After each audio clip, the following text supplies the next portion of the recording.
কীর্তন সাধন ভক্তে হয়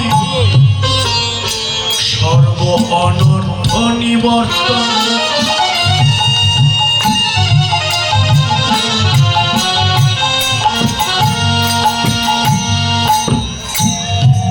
অনর্থ নিবৃত্তি হলে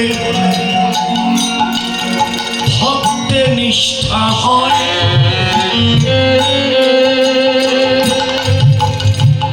নিষ্ঠা হতে শ্রবণতে রুচি উপজয়।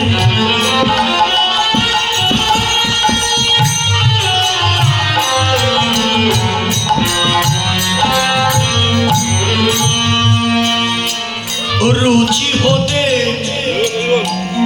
হয় জীবে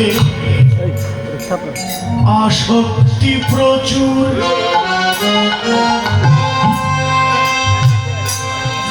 আসক্তি হইতে জন্মে কৃষ্ণে বৃত্তাঙ্কুর।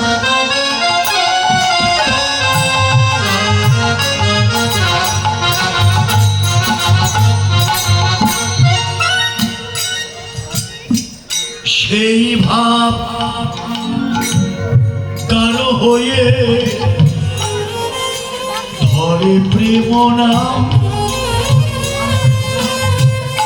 সেই প্রেম প্রয়োজন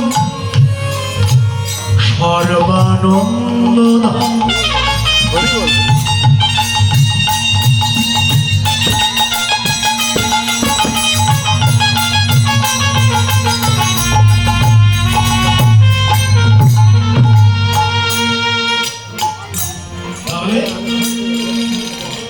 উৎপত্তি স্থল জানলেন তো? প্রেমের অঙ্কুর উদ্গম হবে কোত্থেকে? সাধু সঙ্গ। সাধু সঙ্গ হইতে হয় শ্রবণ কীর্তন সাধন ভক্তে সর্ব অনর্থ নিবর্তন। অনর্থ যখন নিবৃত্তি হবে ভক্তে নিষ্ঠা, নিষ্ঠা হতে রুচি। এই যে রুচি না থাকলে এখানে এসে আসা হবে না। নামে রুচি, জীবে দয়া, বৈষ্ণব সেবন, ইহা হতে ধর্ম নাই শোন সনাতন। মহাপ্রভু বললেন, সনাতন গোস্বামীকে বললেন জীবের তিনটি প্রধান কর্তব্য। নামে রুচি থাকবে, জীবের প্রতি দয়া থাকবে, বৈষ্ণবের সেবা দিতে হবে। এই বৈষ্ণবের সেবা হচ্ছে প্রসাদ খাওয়ালেন সেবা, তাই নয়, বৈষ্ণবের সঙ্গটাও বৈষ্ণব সেবা।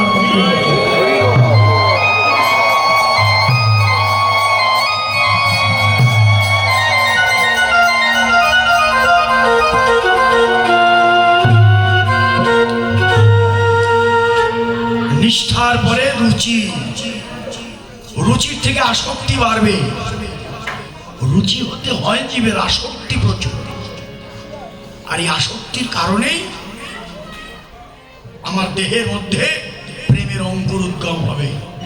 আসক্তি হইতে জন্মে কৃষ্ণের বৃত্তাঙ্কুর, ভালোবাসার অঙ্কুর গজাবে।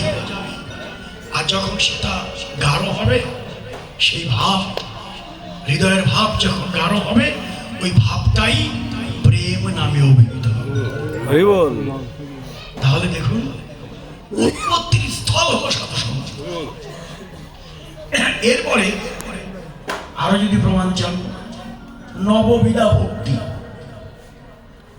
নববিধা ভক্তির মধ্যে পাঁচটিকে প্রধান করে বললেন, পঞ্চঙ্গ প্রধান। তার এক নম্বরে বললেন সাধুসঙ্গ। সাধুসঙ্গ, নাম কীর্তন, ভাগবত শ্রবণ, মথুরা মণ্ডলে বাস, শ্রদ্ধায় শ্রীমূর্তির সেবন, ভজনের এই পঞ্চ অঙ্গ কৃষ্ণ প্রেম জন্মায় এই পাঁচের অল্প সঙ্গে। লব একটু সাধুসঙ্গ, সাধুসঙ্গ সর্বশাস্ত্রেই কয় লব, লব মানে কি? কিঞ্চিত লবমাত্র সাধু সঙ্গে তার সর্বসিদ্ধি হয়, এমনকি কৃষ্ণ প্রাপ্তি হয়।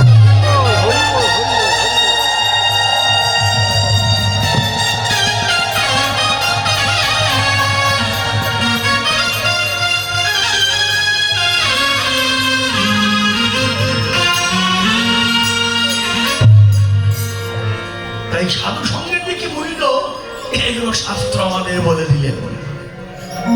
এই জন্য অনুরাগী ভক্ত তারা ছুটে চলে, কোথায় যাব, কোথায় সেই সাধুকে পাবো, বৈষ্ণবকে পাবো, যার একটু অঙ্গের বাতাস আমার অঙ্গে লাগবে, এই দেহটা শোনাবে।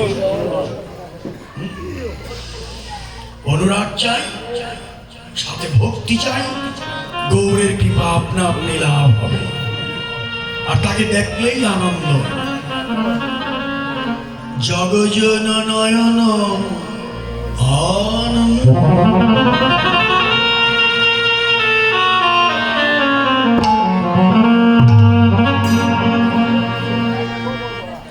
তাকে দেখলেই আনন্দ। এত আনন্দ হওয়ার কারণ কি দিয়ে তৈরি গৌর? সে যে প্রীতি